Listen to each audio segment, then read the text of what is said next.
खिलाड़ी होते हैं, लेकिन छोटे छोटे बच्चे बड़े प्यारे लिखारी होते हैं। हम आपकी मुलाकात करवाएंगे एक ऐसे कम उम्र लिखारी से जिनके अल्फाज जब आप पढ़ते हैं तो ये अल्फाज आपके दिल में उतर जाते हैं। पेशावर से इनका ताल्लुक़ है, कम उम्र तरीन मुसन्निफ़, और इनका नाम है जनाब बिलावल लतीफ़। इन्होंने पश्तून हीरोज़ पर किताब लिखी है। किताब में क्या कुछ है, इनके मामूलात क्या हैं, खाने में क्या पसंद है, क्या सुपर फूड खाते हैं, ये मुझे प्लीज जानना है ये सब कुछ। किरण, ये बड़े सोचने की बात है कि अगर ये पेशावर रहते हैं तो फिर मतलब पेशावर इज सिटी, मैं जानना ही चाह रहा हूँ क्योंकि जिनकी इन्होंने बात की है ना, ज़रा वो पेशावर के नहीं है। फॉर एग्जांपल अहमद शाह दुरानी साहब का इन्होंने तस्करा किया है, शेर शाह सूरी की इन्होंने बात की है, अली कुली खान की बात की है, बादशाह खान की बात की है, हमारे तमाम हीरोज़ की बात की है। और ये वो हीरोज़ हैं जिनके बारे में हम अगर किसी नौजवान से पूछते हैं, किसी यूनिवर्सिटी को से पास आउट किए हुए स्टूडेंट से ही पूछ लेते हैं, किसी बच्चे से पूछ लेते हैं कि ज़रा इसके बारे में बताइएगा, तो वो घूम के रह जाते हैं। अब नहीं घूमेगा, किताब पढ़ेगा और उसे मालूम हो जाएगा इन तमाम हीरोज़ से मुतालिक। तो बिलावल लतीफ़, गुड मॉर्निंग कहते हैं आपको, वेलकम टू द शो। कैसे हैं आप? जी थैंक यू, अल्हम्दुलिल्लाह का शुक्र है, मैं ठीक ठाक हूँ। बिलावल, पहले ये बताइएगा, मेरी और शुएब की गलतियां तो नहीं पकड़ रहे थे आप कहीं? ये क्या कहा इन्होंने? नहीं। अच्छा बिलावल, so एक तस्वीर तो हमारी कीजिए। और ये मैंने जान के हम दोनों ने गलती की कि हमने फोकस रखा पेशावर को। लेकिन मुझे आप बताएं, क्योंकि आपका ताल्लुक वजीरिस्तान से है, आप तो कुछ साल पहले गालिबन 2015 में पेशावर आए थे, तो मुझे जरा बताइए, क्योंकि आप तो वजीरिस्तान में रहे हैं और वजीरिस्तान में आपकी ज़ाहिर बचपन गुजरा है, बचपन ही है लेकिन फिर भी अर्ली चाइल्डहुड आपका वजीरिस्तान में गुजरा है। यस, तो उससे मुतालिक मुझे बताएं, क्योंकि ज़ाहिर है वहाँ पर रहना, फिर वहाँ से माइग्रेट होकर आप लोग पेशावर आए, ज़ाहिर है वो क्योंकि ऑपरेशन हो रहा था इसलिए आप लोग आए। मोटिवेशन कैसे मिली आपको कि मैंने लिखना है और मैंने इन हीरोज़ से मुतालिक लिखना है? देखो सर, जब पहली बार APS पर हमला किया होता 2014-16 दिसंबर में, तो उसके बाद मैंने किताब लिखने का फैसला किया ताकि मैं अपने पाकिस्तान और पूरे पठानों के लिए एक हौसला अफजाई बनूँ। क्योंकि आप जहीं भी जाते हैं तो यही सवाल पड़ता है कि पाकिस्तान के लोग में इलिटरेट है, पोवर्टी है। तो मैं उसको ये पैगाम देना चाहता हूँ कि पहले आप हिस्ट्री पढ़े ताकि आपको पता चले कि पठान और बाकी पाकिस्तान जितनी भी बहन भाई हो कैसे ब्रेव कौम थी सारे। और मुझे ये भी बताइएगा, इसके लिए आपने सिर्फ सुनी सुनाई के ऊपर तो नहीं कान रखे होंगे, आपने खुद भी पढ़ा होगा। कितनी किताबों से आपने मैंने बहुत सी किताबें पढ़ी हैं, बातें भी की, किताबें भी पढ़ी। कुछ ऑथर्स के नाम बताएंगे मुझे अगर चाहें तो? जी मैंने बहुत सी किताबें पढ़ी, आर्टिकल्स भी पढ़ी है। द पठान्स बुक पढ़ी थी बाय सर एलफ कैरो, जो रशिया में होते हैं, वो उसने बहुत पहले किताब लिखी थी, उसकी किताब भी मुझे बहुत अच्छी लगी थी। और गनी खान की किताब भी मैंने देखी थी, द पश्तून द पठान, वो किताब मैंने बहुत से आर्टिकल से आइडिया लिया था। और आइडिया लेने के अलावा मुझे ये भी बताइएगा, ये सब कुछ जो आप इतना पढ़ते रहे, सारे का सारा डेटा भी आपने इकट्ठा किया, तो मुझे ये बताइए कि इसके लिए आपने किताब की मदद ली, लाइब्रेरी गए या इंटरनेट का सहारा लेना पड़ा आपको? मैंने बहुत सी जगह इख्तियार किया, मैं लाइब्रेरी भी गया, वहाँ पर भी मैंने बहुत सी किताबें पढ़ी। मैंने बहुत से लड़कों सर प्रोफेसर से भी मैंने आइडिया लिया था, तो वो लोग बहुत खुश थे क्योंकि पठान का मैंने नाम रोशन किया था। और आप यही भी देखे तो सारे UK में है तो यही सवाल करते कि पाकिस्तान में इलिटरेट है, तो मैं उसको ये पैगाम देना चाहता हूँ कि आप किताब पढ़े, हिस्ट्री। बहुत से एवेंजर है, ग्लेडिएटर है पठानों में, शेर शाह सूरी, अहमद शाह अब्दाली है, बादशाह खान, ये बहुत बड़े बड़े वो गुजरे थे, एवेंजर ग्लेडिएटर गुजरे थे, जो आखिर सांस तक अपने पठान भाइयों को आज़ादी दिला रहे थे। और अभी भी इंशाल्लाह हम इस बात पर खड़े रहेंगे। वाह वाह वाह वाह। अच्छा, मुझे ज़रा साथ में ये भी बताइएगा, बहुत सारे बच्चों को, मेरे और शुएब जैसे बड़ों को भी, हम लोगों को शौक़ होता है कि इंफॉर्मेशन इकट्ठा करें, वर्ड्स हमको नए से नए पता चले, पुराने से पुराने वर्ड्स हमारे पास हों, ये मालूमात का ज़ख़ीरा, अल्फाज का ज़ख़ीरा। तो आप जो लोग आपको देख रहे हैं उनको क्या एडवाइस करेंगे? बिलावल ने इंफॉर्मेशन ज़्यादा से ज़्यादा हो मेरे पास, अल्फाज का ज़ख़ीरा मेरे पास हो, इसके लिए इंटरनेट पर ज़्यादा रिलाई किया या किताब तो पढ़नी है, ये मस्ट है, ये लाजमी है? आपको क्या लगता है? देखो, अगर आप एक अच्छी हिस्ट्री वो लिखना चाहते हैं, किताब लिखना चाहते हैं मिसाल के तौर पर, तो आपके बहुत से रास्ते इख्तियार करने पड़ते हैं। जैसे कि आप पहले इंटरनेट के ज़रिए आप उसको लिख लो, फिर आप इंटरनेट के ज़रिए तो आपने लिख लिया, अब आप उसको रिव्यू भी करोगे, आप उसके रेफरेंसेस भी ढूंढोगे कि ये बात किसने कही थी, किस टाइम में कही थी या कैसी की थी, ये बात भी आप लेके गए। रेफरेंसेस तो देने पड़ते हैं बुक लिखते हुए। ये बताएं कि आपने जब सोचा कि मुझे किताब लिखनी है और मुझे इसी टॉपिक पर लिखनी है, यानी हीरोज से मुतालिक लिखनी है, और फिर आपने काम शुरू किया, टोटल ड्यूरेशन कितनी थी जब आपने सोचा कि अब मुझे लिखनी है? मैक्सिमम सर 3 इयर्स, 3 साल लगे आपको किताब लिखने में?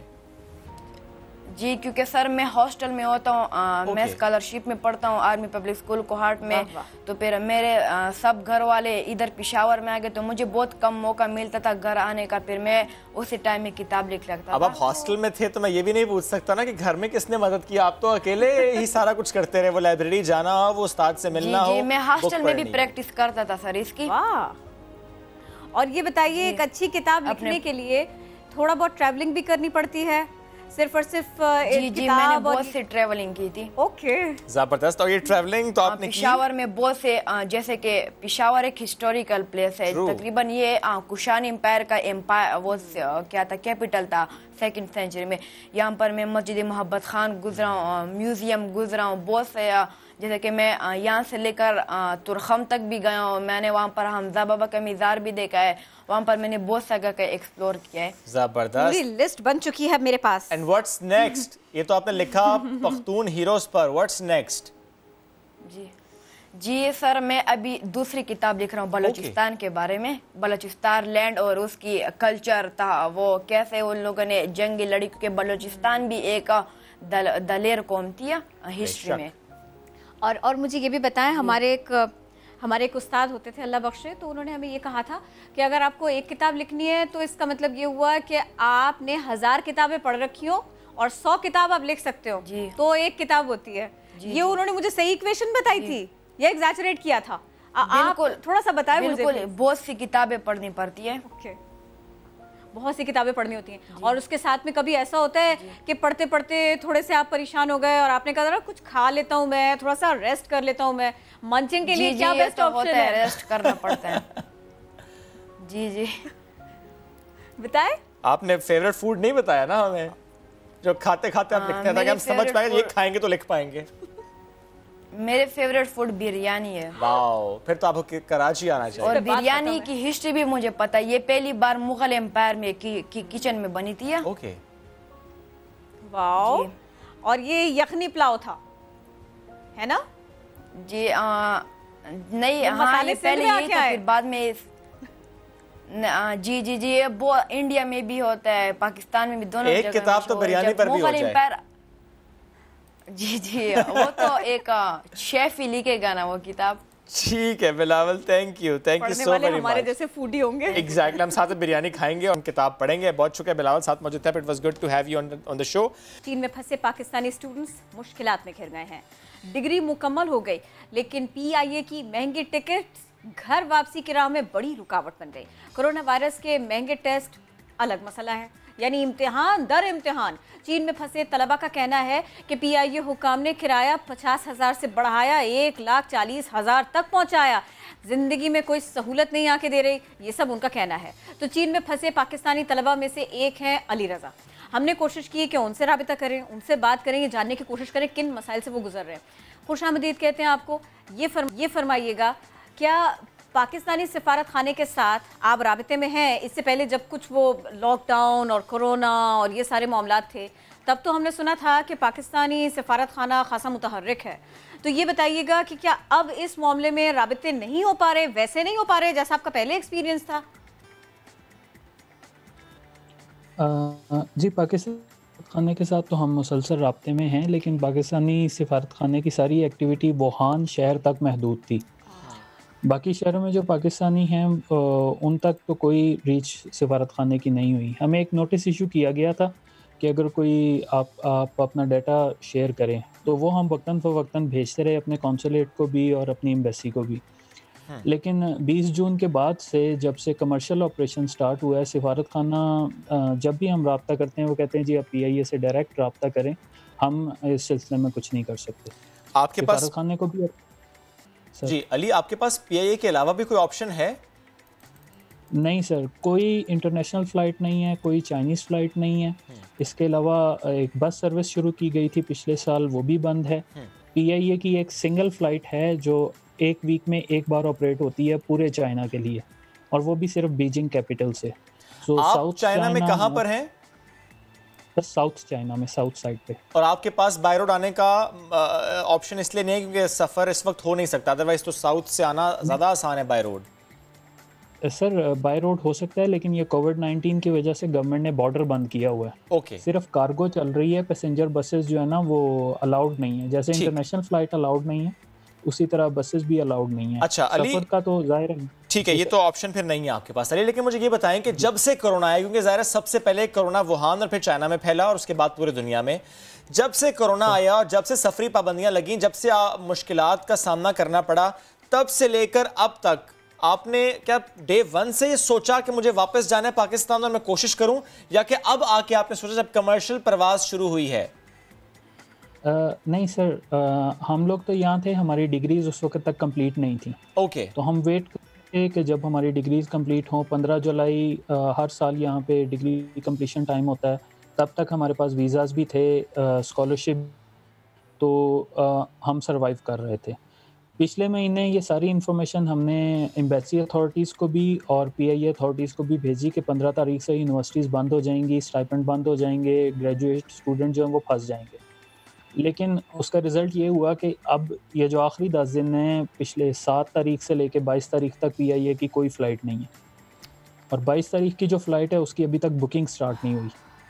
एक हफ़्ता रह गया है। अगर हमें ये तक पता नहीं है कि हमें टिकट मिलेगी या नहीं मिलेगी, और किराया जो है वो तकरीबन 3 गुना बढ़ा दिया गया। मुझे अली ये बताइएगा कि अब फिर आप लोग सोच क्या रहे हैं, क्योंकि एक ही ऑप्शन होती है जो बाहर फंसा होता है, और वो ऑप्शन होती है कि सफारत खाना, इनसे हमने कांटेक्ट करना है। अब जब ये ऑप्शन भी आपको लगता है कि नहीं है, क्योंकि आप लोग कांटेक्ट करते हैं और आपको जवाब मिलता है इवॉल्विंग सिचुएशन है, हम कुछ बता नहीं सकते, तो व्हाट्स नेक्स्ट?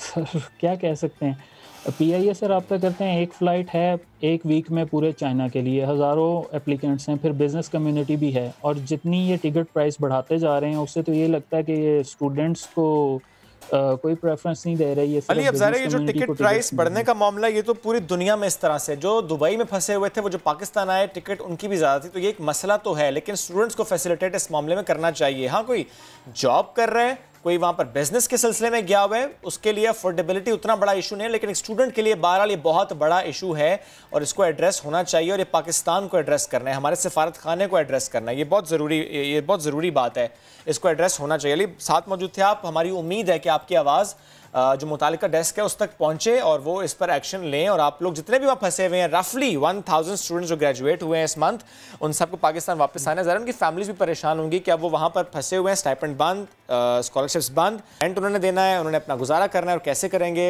ये बहुत मुश्किल है। या तो किरण ये कर दें कि जो सदर्न चाइना में उनके लिए अलाउ कर दें कि आप बाय बस जा सकें। ये अकेले ना पीआईए का काम नहीं है, ये अकेले पीआईए का काम नहीं है, वो तो उन इंटरनेशनल फ़्लाइट्स में अब इस वक्त पीआईए का शुमार अब से कुछ रोज़ पहले तक भी हो रहा था कि जिन्होंने अपने ऑपरेशंस को खोला, ऐसा हर कोई नहीं कर रहा। वो अच्छे खासे रिस्क में और अच्छे खासे जिसको कहना चाहिए ना मसाइल में घिरी हुई है पीआईए आजकल। तो जनाब रेलिवेंट लोग जैसे शुएब कह रहे थे, जैसे अली रज़ा का प्रॉब्लम था, इसको प्लीज़ एड्रेस कीजिए। ये स्टूडेंट्स हैं, ये पाकिस्तानी हैं, इनके मसाइल को हल होना चाहिए, और सिचुएशन वर्स हुई है, ख़राब हुई है कोविड के बाद।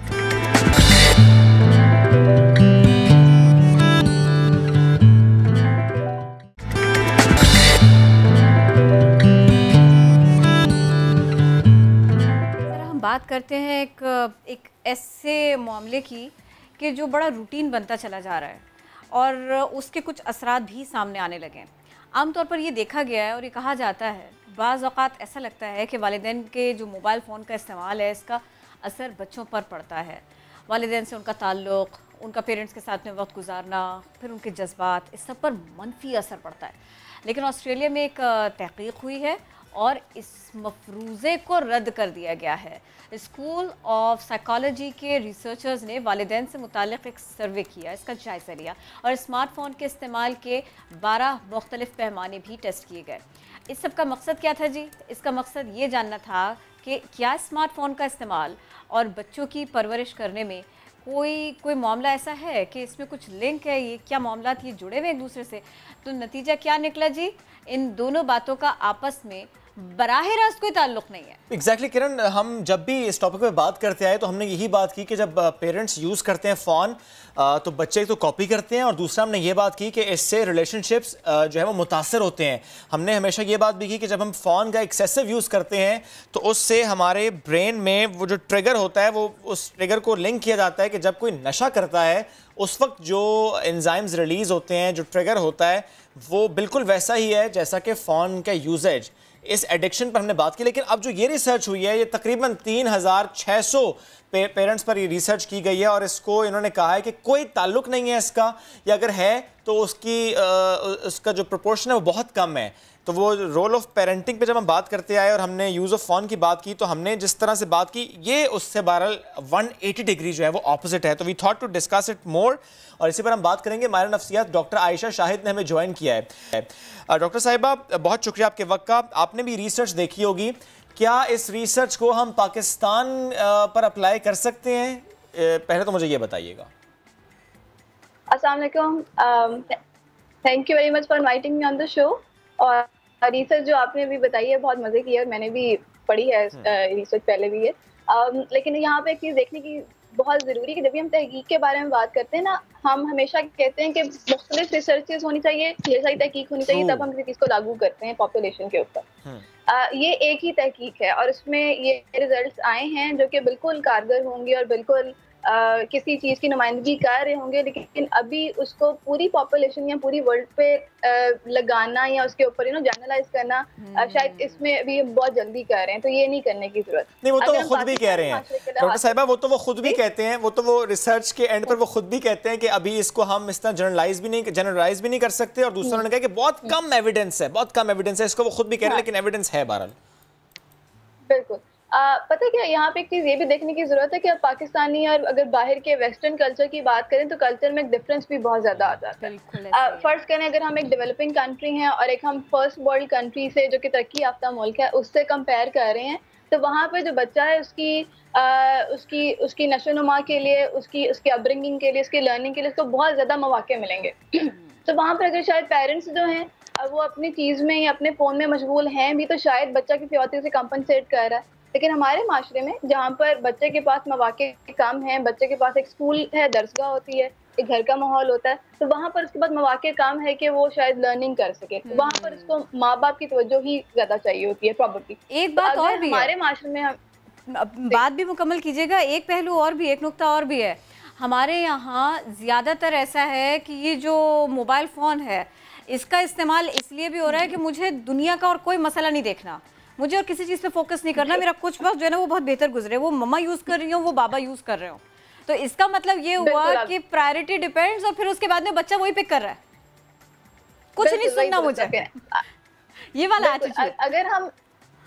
अगर हम इस पहलू को देखें ना, तो ये एक तरीके से खतरनाक भी है कि बच्चे के पास पेरेंट तो मौजूद है लेकिन वो माइंड के लिहाज से वो मेंटली एब्सेंट है। अगर वो फोन में होगा तो फिजिकली तो होगा उधर, लेकिन वो उसकी हेल्प नहीं कर सकेगा, उसको वो रिस्पॉन्ड नहीं कर सकेगा। तो अगर बच्चा अम्मा या अब्बा से कोई चीज़ पूछ रहा है या लर्न कराना चाह रहा है और पेरेंट्स जो है अपने फ़ोन में मशगूल हैं, तो बच्चा ज़्यादा क्या कहते हैं दूर फील करेगा। इसको हम एक फिनोमेना के साथ भी एड्रेस करते हैं जिसका नाम है फबिंग। फबिंग से मुराद होती है जब आप फ़ोन यूज़ करते हुए दूसरों को स्नब करते हैं। मोस्टली ये बड़ों के लिए भी इस्तेमाल होता है, लेकिन इस ज़ुमरे में बच्चों के लिए भी इस्तेमाल हो सकता है कि आप फ़ोन को इस्तेमाल करते हुए अगले बंदे की बात नहीं सुन रहे, उसको स्नब कर रहे हैं। तो जो दूसरा बंदा होता है या बच्चा होता है इस ज़ुमरे में, वो तशवीश का, एंग्जाइटी का, परेशानी का शिकार हो सकता है कि पेरेंट यहाँ पे मौजूद तो है लेकिन मुझसे बात क्यों नहीं कर रहा। तो ये पहलू जो है बहुत इंपॉर्टेंट है। अगेन, अगर हम इस रिसर्च को जनरलाइज करेंगे तो यहाँ पे एक चीज़ बहुत इंपॉर्टेंट है कि बच्चा जो है उसके पास और भी मशागिल होने चाहिए जहाँ पे मशगूल हो सके, सिर्फ पेरेंट के ऊपर डिपेंड नहीं होना। आप रहने दीजिए ना इस वाले पहलू को, तो यहाँ तो 2 महीने 3 महीने के लिए ऑनलाइन क्लासेस आई तो फिर कलाई खुल गई, मम्मा भी परेशान, बाबा भी परेशान, बेबी भी परेशान। बिल्कुल बिल्कुल दुरुस्त कह रही हैं आप। और यहाँ तो अब तो मतलब मोस्ट ऑफ द पॉपुलेशन जो है वो अब इस चीज के लिए दुआ मांग रही है कि वापस हम कब जाएंगे नॉर्मल क्लासेस में। अब वो मोबाइल से दिल बच्चों का भर चुका है, वो कहते हैं मोबाइल नहीं यूज कर रहा, we want to play outside. लेकिन डॉक्टर साहब मुझे ये बताइएगा कि अगर हम इसके पॉजिटिविटी की तरफ जाएं और सिर्फ पॉजिटिविटी पे फोकस करें, फॉर एग्जांपल आजकल वो कपल्स जो कि सेपरेट रहते हैं बच्चों के साथ, अपने पेरेंट्स से दूर, यानी नाना नानी दूर हैं, दादा दादी दूर हैं, चाचा चाची मामा मामी सब दूर हैं, लेकिन ज़ाहिर है वो बहुत इंपॉर्टेंट रिलेशनशिप्स हैं। और ऐसे में ये फ़ोन एक ज़रिया होता है, व्हाट्सएप वीडियो कॉल एक ज़रिया है, स्काइप एक ज़रिया है, हमारा उनसे कॉन्टैक्ट, हमारी उनसे बातचीत के साल में मुलाकात तो एक बार हो रही है लेकिन बात रोज़ाना हो रही है। इसका तो पॉजिटिव असर है, ये फ़ोन का एक ऐसा यूजेज है जिसका वाकई ग्रोथ एंड डेवलपमेंट पे पॉजिटिव असर है। बिल्कुल, इसमें कोई दो राय नहीं है। देखिए फोन और मल्टीमीडिया और इंटरनेट जो हमारी लाइफ का अब एक एसेंशियल पार्ट बन गए हैं। लाइफ इसके बगैर गुजारनी अब जरा हम सोच नहीं सकते ना। व्हाट्सएप नहीं होगा, इंटरनेट नहीं होगा तो हम क्या करेंगे? मैं भी इंटरनेट के जरिए आपसे बात कर रही हूँ, तो अगर वो नहीं होगा तो हम क्या करेंगे? We can not even think about it. Exactly. और ये देखिए कि इस वक्त में कि जो किरण ने भी बात की कि ज़ाहिर है ऑनलाइन जो मामलात चल पड़े हैं और न जाने कब तक चलेंगे, तो ऐसे में वो टीचर का पेरेंट्स से इंटरेक्शन किस पर हो रहा है? व्हाट्सएप पर हो रहा है। वो जो जूम का लिंक आ रहा है वो ईमेल पर आ रहा है। ज़ाहिर है वो जूम का लिंक फिर मम्मी ने भी साथ बैठना है, फिर बच्चे ने भी साथ बैठना है। वो टीचर का इंटरेक्शन जो हो रहा है वो सारा का सारा लैपटॉप के जरिए हो रहा है या मोबाइल के जरिए हो रहा है। तो ये पॉजिटिविटी तो इसमें बहरहाल है अगर दुरुस्त तरीके से इस्तेमाल होता जाए। और एक और मैंने रवैया देखा, मैंने कुछ बच्चों को पढ़ते हुए देखा, वो 7, 8, 9, 10, 11 बच्चों को जो टीचर साथ पढ़ा रही है, मैं उनको ब्लेम बिल्कुल नहीं करती, लेकिन होता ये है कि अगर वो बच्चा मम्मा के साथ बातों में लग गया, नहीं नहीं नहीं मम्मा मुझे नहीं पढ़ना, तो वो दूसरे स्टूडेंट पे जो है ना स्विच कर जाएंगी, वो उस वक्त कुछ भी नहीं कह सकती। तो ये क्लास जो है ना, ये बेसिकली इम्तिहान है, मम्मी का इम्तिहान है ये मम्मी का भी इम्तिहान और टीचर का भी इम्तिहान, सभी का इम्तिहान हम कहते हैं। बिल्कुल दुरुस्त कह रही है। अच्छा, यहाँ पे पता है कि यहाँ पे एक चीज बड़ी इंपॉर्टेंट है, वो ये है कि बिल्कुल मल्टीमीडिया स्क्रीन हमें अब चाहिए ही चाहिए, हमारे सामने होनी, ये जरूरत है हमारी बन गई। लेकिन एक जो बच्चा है ना, 16 साल का अगर एक बच्चा हम कहते हैं, उसका ब्रेन अभी डेवलप हो रहा होता है, ब्रेन अभी पूरी तरह डेवलप नहीं हुआ। 15 साल बाद 16 साल बाद हम कहते हैं कि ब्रेन डेवलप होना बंद कर देगा या बिल्कुल मुकम्मल डेवलप हो जाएगा। अगर उससे पहले रिसर्च हमारी तहकीक हमारी ये बताती है कि अगर ओवर एक्सपोजर स्क्रीन का मिलेगा तो वहाँ पे बच्चा इम्पल्सिव, अग्रेसिव और इरिटेबल हो सकता है, और कई दफा वो फोन के एडिक्शन में भी जा सकता है। इसलिए क्योंकि हमारी जो नागजीर वजूहात हैं कि हमें फोन इस्तेमाल करना ही है, तो यहाँ पे ये बड़ा जरूरी है कि हम उसको एक तरीके से एक सर्टेन अमाउंट में इस्तेमाल करें, बियॉन्ड ना जाएं, जितना कर सकते हैं। और उसके अलावा एंटरटेनमेंट का पर्पस लेकर पूरा हो गया, उसके बाद फोन नहीं, बाकी चीजों में मशगूल। अच्छा, मैं घर में पजल्स खेल लें, स्पोर्ट्स खेल लें। मैं मुन्ने से सवाल कर लेता हूं, इससे पहले अगले टॉपिक पर हम मूव कर जाएं। सुबह उठते साथ बच्चा फोन पकड़ता है, उससे नुकसान क्या होता है? रात सोने से पहले यूज करता है, क्या नुकसान होता है?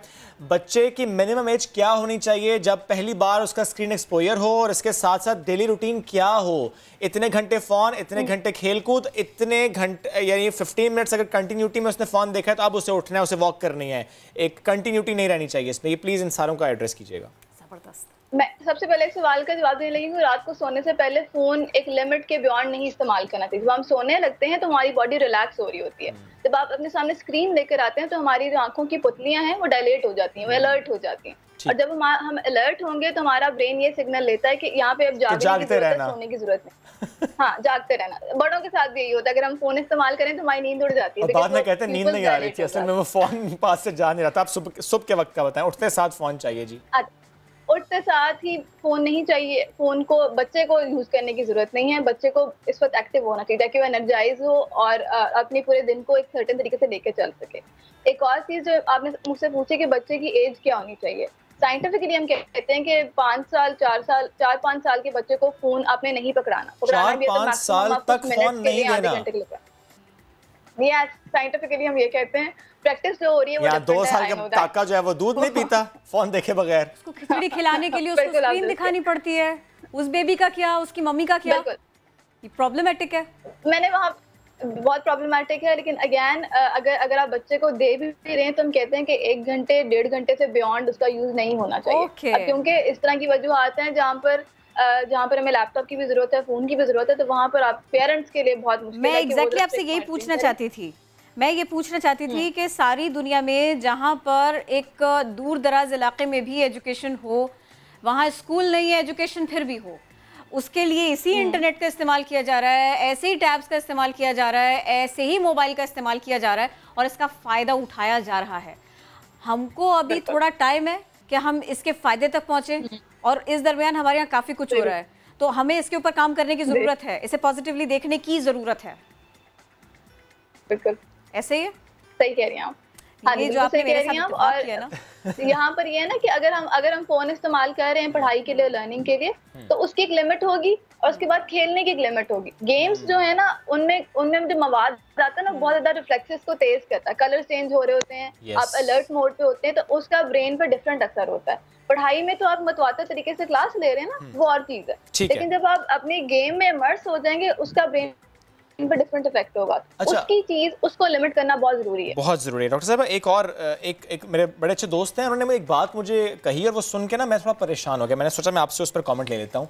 वो ये कहते हैं कि उनकी जो बेटी है जब तक उसे फ़ोन ना दिया जाए वो खाना नहीं खाती, और एक दिन जब उन्होंने कहा कि बेटा ज़रा फ़ोन ले लो, तो उनकी बेटी जो कि 3 साल की, उन्होंने जवाब दिया क्यों बाबा फ़ोन क्यों ले लूँ, क्या मुझे कुछ खाना है? ये क्या है? सही कह रहे हैं। ये कंडीशनिंग हो गई है, हमारा ब्रेन जो है कंडीशन हो जाता है डिफरेंट चीज़ों के साथ। अगर चीज़ें बार बार प्रोवाइड की जाएंगी इकट्ठी तो हमारे ब्रेन को आदत हो जाती है कि जब भी ये वाला काम होगा साथ में ये चीज़ आएगी। यहाँ पे बच्चे के साथ ये हुआ कि शायद वो जब पहले नहीं खाती होगी ना, पेरेंट्स ने फ़ोन पे पोएम्स या कुछ इस तरह की चीज़ें लगा के इनको दे दी होंगी। अब बच्ची का ब्रेन कंडीशन हो गया कि जब भी पोएम या जब भी कार्टून या फ़ोन आएगा तब खाना भी साथ में आएगा। तो वो ये मसला हुआ है। यहाँ पे पेरेंट्स को जरूरत पड़ेगी कि फ़ोन की जगह पे कुछ और कंडीशन कराएं, यानी खुद बातें करें, खुद मिलके बैठें उसके साथ, ताकि फोन की आदत भी कम हो। और आदत डालना इतना ज्यादा मुश्किल भी नहीं होगा, मम्मा को भी आ गया, बाबा को भी करना आ गया इस तरह से। अच्छा, अब मैं ये चाहती थी कि इस मौजू पर तो हमने इस रिसर्च पर तो बात कर ली। डॉक्टर आयशा प्लीज हमारे साथ रहिएगा, क्योंकि जो हमारा अगला मौजू है, जो अगली खबर है वो अफसोसनाक है। और ये कोई ऐसा मामला नहीं है कि ये कोई आज रिपोर्ट हुआ हो, नहीं है। हम माजी में भी ऐसे वाक़यात सुनते रहे, रिपोर्ट करते रहें, लेकिन हमने नहीं सीखा। इसके रीजंस क्या हैं? जो लोग इससे इफ़ेक्ट हुए उनकी बात भी होगी, जो ये सब कुछ करते रहे उनकी बात भी होगी। मैं मुजफ्फरगढ़ का जिक्र करना चाहूँगी। जाली आमिल ने बच्चे से जिन निकालने की कोशिश की और बच्चे की जान ले ली। 14 साल ये लड़का। अब वालिदैन गमज़दा है, मुलजिम को सख्त सज़ा दी जाए ये मुतालबा कर रहे हैं। मुलजिम ने कोटद्दू की मकामी अदालत से ज़मानत क़ब्ल गिरफ्तारी हासिल भी कर ली है। ये कितने अफसोस की बात है और ये कितनी तशवीश की बात है।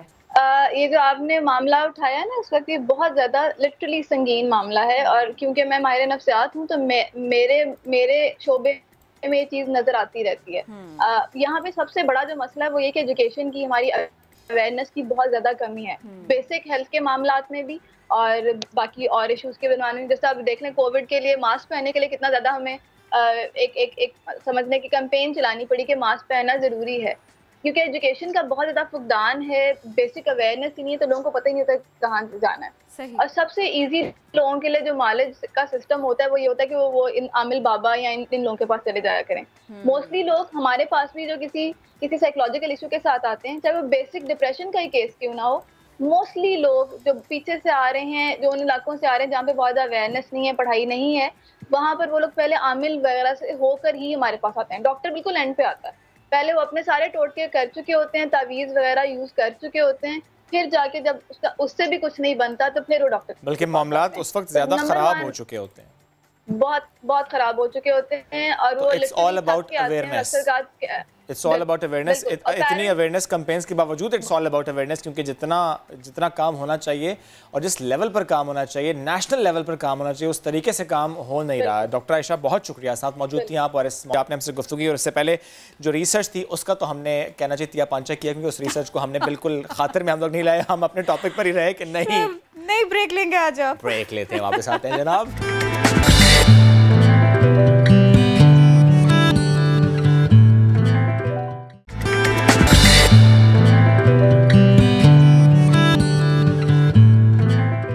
जनाब कोरोना आ गया और बहुत कुछ बंद हो गया, दुनिया भर की तरह हमारे यहाँ भी ऐसे ही हुआ। और फिर उसके बाद में लोगों ने ऑनलाइन शॉपिंग शुरू की, ऑनलाइन एजुकेशन के ऊपर फोकस आ गया। लेकिन ज्वेलरी इस सब के तो क्या ही कहने, ये सिलसिला रुकना नहीं चाहिए। सीखो और सिखाओ, इसी फॉर्मूले के ऊपर अमल किया किसने? ऑनलाइन ज्वेलरी, इस सबको यूट्यूब से सीखने के बाद में अमली जामा पहनाया किसने जनाब?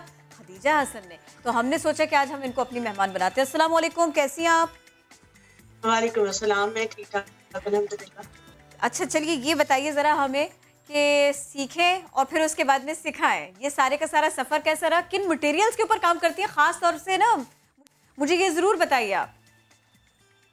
मैं बेसिकली सेल्फ टॉट हूँ, उसके बाद मैंने यूट्यूब से थोड़ी हेल्प वगैरह ली और सारा कुछ। उसके बाद थोड़ा बहुत अपने आप को फिनिशिंग टच देने के लिए मैंने कुछ ऑनलाइन कोर्सेज भी किए और उसके ये था कि मैंने अपना बिजनेस स्टार्ट किया था जनवरी 2020 में।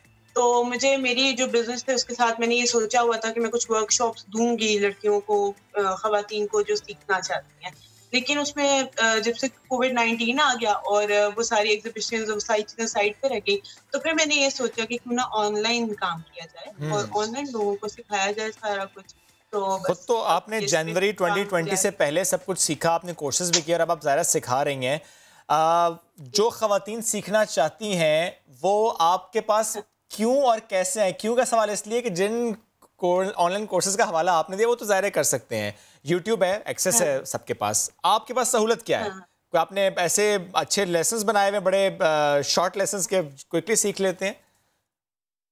मैंने असल में, क्योंकि मैं खुद इसी तरह खुद से सीखने वाली कहानी थी और यूट्यूब से सीखना था, तो इसके मुझे थोड़ा सा शायद आइडिया ये है कि जो बिल्कुल नया करने वाली लड़कियां, काम करने वाली हैं, उनको किस तरीके से बिल्कुल बेसिक से कैसे सिखाया जाए।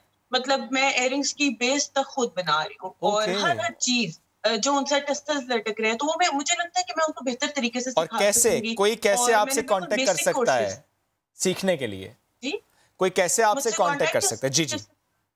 मेरा जी फेसबुक पेज है और इसके अलावा मैंने फेसबुक पे अपना नंबर भी दिया हुआ है और मैं उस पे ही मुझसे लोग कांटेक्ट कर रहे हैं। माशाल्लाह अच्छे बहुत सारे लोग, मुझे खुशी हो रही है इस बात की, को सीखने की कोशिश में है और वो कांटेक्ट कर रहे हैं मेरे से और अच्छा चल रहा है माशाल्लाह।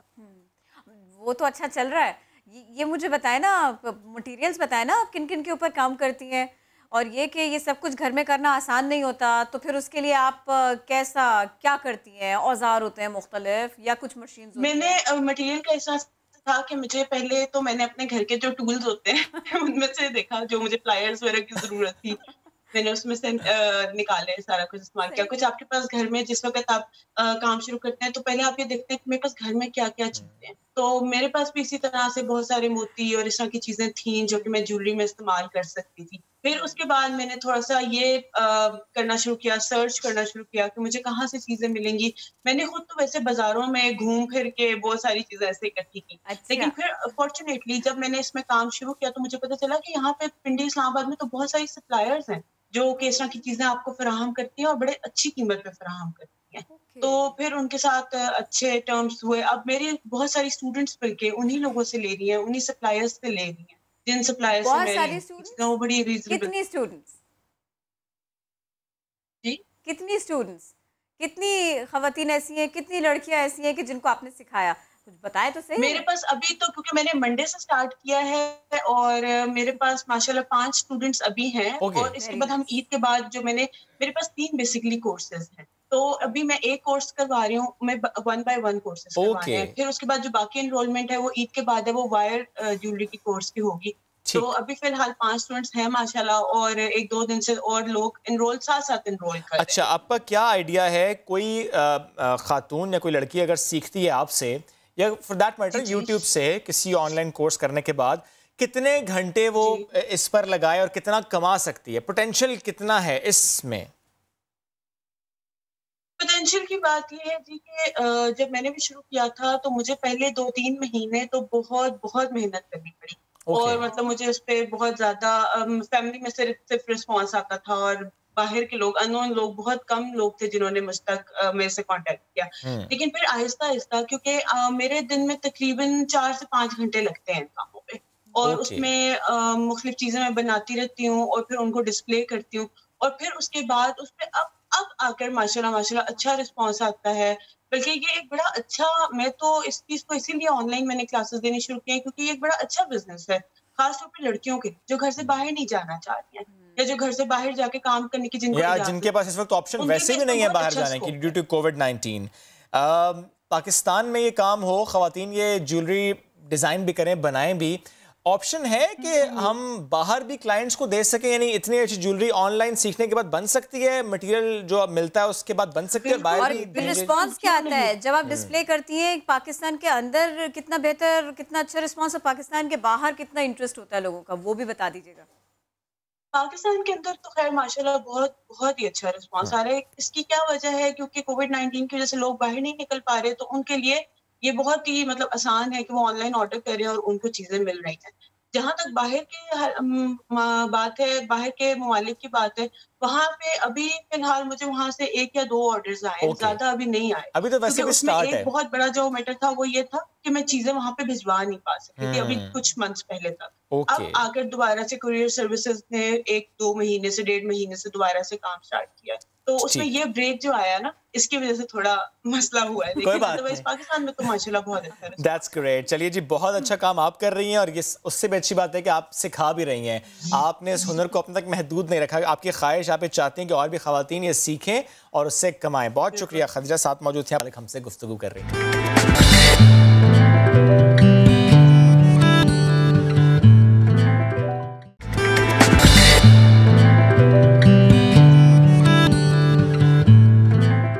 जब हम एक बिजनेस खोलते हैं SOPs के साथ, तो हम दीगर बिजनेस क्यों नहीं खोल पा रहे? और ये कितना इंपॉर्टेंट है, कितना इंपॉर्टेंट है कि आप एक सेक्टर खोलें और दूसरा बंद रखें। इसके इम्पैक्ट्स बहुत ख़तरनाक है। हम कोशिश करेंगे कि आने वाले दिनों में इस सबके ऊपर भी बात करें। अच्छा जी, एक मौजू, एक ख़बर ऐसी कि हमें जिसके ऊपर बात करनी पड़ रही है। खैबर पख्तूनख्वा ख़वातीन मोहतसिब ने काम की जगहों पर ख़वातीन को हरासा किए जाने की तफ्तीश और इंसाफ की फराहमी के लिए एक टोल कट मुतारिफ करा दिया है। ये टोल किट मुतारिफ करा दी है। तो ये क्या है जनाब? सिलसिला सारे का सारा हम देखते हैं इसी के ऊपर। पेशावर से अब्दुल रहमान की रिपोर्ट। टूल किट आलात के किसी डब्बे का नाम नहीं, बल्कि ये इंसदाद हरासमेंट की 82 सफ़ात पर मुश्तमिल किताब है, जो काम की जगह पर मुतासरा खवातीन को फौरी इंसाफ के लिए मददगार साबित होगी, जिसमें कानूनी दफात की आगही, फराइज की अंजाम दही और इंसाफ की फौरी फरहमी के लिए तमाम गाइडलाइंस मौजूद हैं। टूल किट है ये, बेसिकली हमने जिन्होंने अपना हक लेना है उनके लिए भी बनाई है, और जिन्होंने वो जस्टिस को डिलीवर करना है ये उनके लिए भी मददगार होगी कि वो प्रोसेस को समझ सके। वर्किंग वुमेन ने टूल किट को हर किस्म की हरासमेंट से बचने के लिए अहम पेशरफ्त करार दिया। टूल किट में हमारे पास हरासमेंट की डेफिनेशन क्लियर कट हमें बता दी गई है, हमें प्रोसीजर बता दिया है कि किस प्रोसीजर के थ्रू हमने गुजरना है, हमने क्या करना है, पनिशमेंट के लिहाज से भी सारी बातें क्लियर हैं। तो I think it's very much beneficial. Guideline से खवातीन माशी तौर पर बाइख्तियार और उनकी मुलाजमत के मौक़ों तक रसाई यकीनी बनाने में हायल मुश्किलात दूर हो सकेंगी। कैमरामैन असद अली के साथ अब्दुल रहमान, समा, पेशावर। अब ये किताब कितनी सहूलत लेकर आएगी, ये टूल किट जो इस किताब का नाम है, इससे मुतालिक हम मजीद बात करेंगे। वुमेन ऑम्बुड्समैन रक्षंदा नाज साहब ने हमें ज्वाइन किया, वेलकम कहेंगे आपको नया दिन में। थोड़ा सा इस नाम से मुतालिक बताइएगा, क्योंकि टूल किट जब हम कहते हैं या सुनते हैं तो हमें तो फ़ौरन यही आता है, अच्छा गाड़ी का टायर पंक्चर हो गया, अब चलो किट निकालो, गाड़ी का टायर बदलो, लेकिन आपने इस किताब का नाम टूल किट रख दिया है। थोड़ा कंफ्यूजिंग हो गया है, क्लियर कीजिए प्लीज़, मैं तो फंस भी गई थी। देखिए, बहुत शुक्रिया। एक तो मैं समझती हूँ कि समा का शुक्रिया कि उन्होंने हमारे इस मैसेज को आगे पहुँचाने में मदद की, क्योंकि ये जो टूल किट कह लें या किताबचा भी आप कह सकते हैं इसको, मालूमात का, क्योंकि ये उर्दू में भी अवेलेबल होगी, क्योंकि आपने जो ये कॉपी देखी है तो ये अभी इंग्लिश में है, इसकी उर्दू वर्जन बहुत जल्दी प्रिंटिंग के बाद जो है वो हम डिस्ट्रीब्यूट करेंगे। ये मददगार इस तरह होगी कि इसमें हमने जो हमारे पास ख़वातीन आती थी उनको पता नहीं होता था कि वो एप्लीकेशन कैसे लिखे, ज़रूरी डॉक्यूमेंट क्या है, एविडेंस किस तरह कलेक्ट करनी है। तो आप किसी भी चीज़ को, ख़ास तौर पे हमारे जो ये सेक्टर है जिसमें आप चीज़ों को किसी फ्रेमवर्क के अंदर देखते हैं, तो ये टूल उस तरह भी, यानी आप इसको कोई लोहे या लकड़ी के टूल ना समझें, ये टूल वो भी है कि किसी लीगल फ्रेमवर्क में, और हमारा जो टूल है इसमें वो लीगल फ्रेमवर्क है, protection of women against harassment at the work place 2010 है, और फिर खैबर पख्तूनख्वा में ये लॉ हमारा 2018 में अमेंड हुआ और फिर 2020 में इसमें फर्दर अमेंडमेंट हुई। तो हमारा इसमें जो टूल है वो हमारा लीगल फ्रेमवर्क है और दूसरा प्रोसीजर है। क्योंकि देखिए ओम्बड्स पर्सन के पास तो केसेस आते ही आते हैं। ये केसेस हर इदारे में, चाहे और आपके अपने इदारे में भी मौजूद है एंटी हरासमेंट कमेटी जो केसेस के साथ देखती है। तो ये कमेटीज़ की मालूमात के लिए भी बहुत अहम है कि वो जब उनके पास कोई कंप्लेंट आए तो उस कंप्लेंट को वो कैसे प्रोसेस करें। क्योंकि हमारे यहाँ पे जो कमेटीज़ काम कर रही हैं, चाहे वो सरकारी इदारों में कर रही हैं या गैर सरकारी इदारों में, लॉ की मालूमात इंतहाई कम और प्रोसीजर जिसके तहत उन्होंने किसी हरासमेंट के केस को लेना है वो बहुत कम है। जी सॉरी बात कट रही है आपकी। जी ये फरमाइएगा, एक तो ये कि हैरेसमेंट कमेटी होनी चाहिए हर कंपनी में, हर इदारे में होनी चाहिए, ये बहुत इंपॉर्टेंट है। दूसरी ये कि बात डॉक्यूमेंट तक नहीं रहे, खातून को पता हो हैरेसमेंट क्या क्या, वो उसके ऊपर रिस्पॉन्ड कैसे कर सकती है, उसको हेल्प कहाँ से मिल सकती है। दूसरे ये तो पता होना चाहिए ना कि हैरेसमेंट के जुमरे में आता क्या क्या है, ये तो सभी को मालूम होना चाहिए। बात सिर्फ डॉक्यूमेंट तक नहीं रहे, हमारे पास ये इससे आगे बढ़े। जी जी बिल्कुल। देखिए लॉ के मुताबिक आपके पास दो चीजें बहुत लाजमी हैं। आपकी कमेटी होनी चाहिए, आपकी प्रीमिसेस में कोड ऑफ कंडक्ट डिस्प्ले होना चाहिए, और तीसरा इसके अंदर जब आपकी जो खवातीन है उनको पता होना चाहिए कि साइबर क्राइम क्या है। क्योंकि हमारे पास डोमेस्टिक वायलेंस के केसेस आ रहे हैं, हमारे पास साइबर क्राइम के केसेस आ रहे थे। तो हमने टूल किट इसलिए भी बनाई कि जो हमारे फोकल पर्सन है और जो इदारों में कमेटीज हैं वो अपनी जिम्मेदारी निभाएं और उनको बताएं कि वो किस लॉ के तहत ओम्बड्स पर्सन के पास आ सकते हैं। मैम और तीसरा इसके अंदर एक चीज जी आप बाद में मुकम्मल करें, साथ अगर ये भी बता सकेंगे, ज़ाहिर है टूल किट मुतारिफ आपने कराई, दैट मीन्स कि इशू बढ़ता जा रहा है। थोड़ा सा समझाने के लिए अगर बता सकें आपके 2019-2018 पर ये केसेस क्या रिपोर्ट हो रहे थे और अब 2020 6 महीने हो गए, कितने केसेस रिपोर्ट हुए हैं, ये ग्राफ किधर को जा रहा है?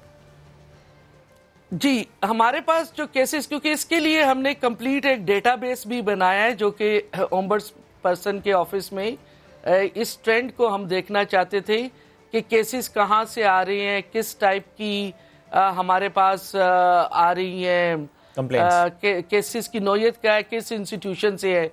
जब फरवरी 2019 में हमने ये ऑफिस शुरू किया, क्योंकि 9 साल तक खैबर पख्तूनख्वा में इदारा नहीं था।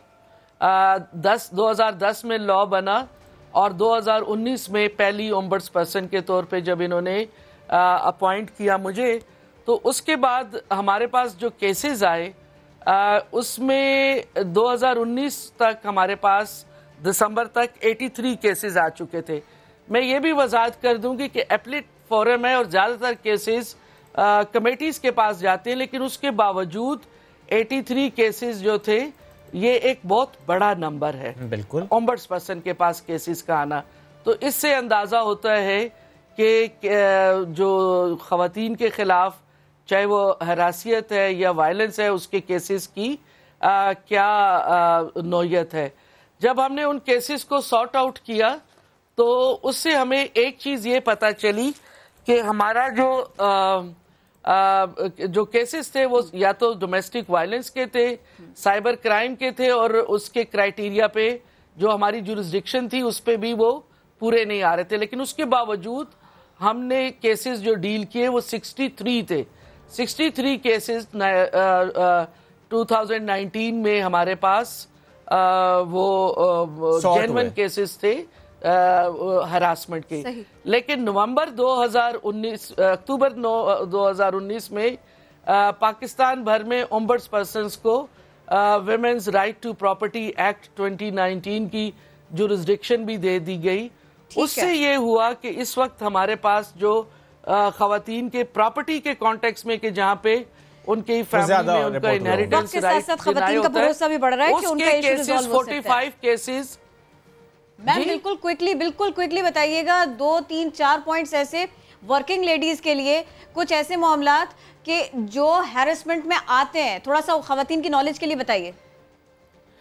देखिए एक तो मामला ये आता है कि जब खवातीन रिपोर्ट करना चाहती हैं तो उनको जॉब इनसिक्योरिटी होती है। ऐसा भी हुआ है कि ख़वातीन जब रिपोर्ट करना चाहें तो उनको जॉब से निकाल दिया जाता है, एविडेंस उनके लिए नहीं होती। तो मामलात ये है कि मैं आपके प्रोग्राम के हवाले से ये मैसेज देना चाहूँगी कि देखिए, ओम्बड्स पर्सन या इंक्वायरी कमेटी, उनके पास ये जुरिस्डिक्शन है कि वो इन्वेस्टिगेशन का दायरा बढ़ाएं, वो किसी को भी नोटिस करके बुलवाएं, किसी प्रॉपर ईमेल होनी चाहिए, इसके साथ में प्रूफ्स भी होने चाहिए। मुझे मैं जो जानना चाह रही थी ना मैम आपसे, मैं ये जानना चाह रही थी कि कुछ चीजें खवातीन को लगता है कि रूटीन का हिस्सा है, लेकिन वो रूटीन का हिस्सा नहीं होती। जो खवातीन देख रही हैं उनको 2 से 3 जुमलों में ये जरा समझाइए कि ये 3-4 मामले ऐसे जो रूटीन का हिस्सा नहीं है।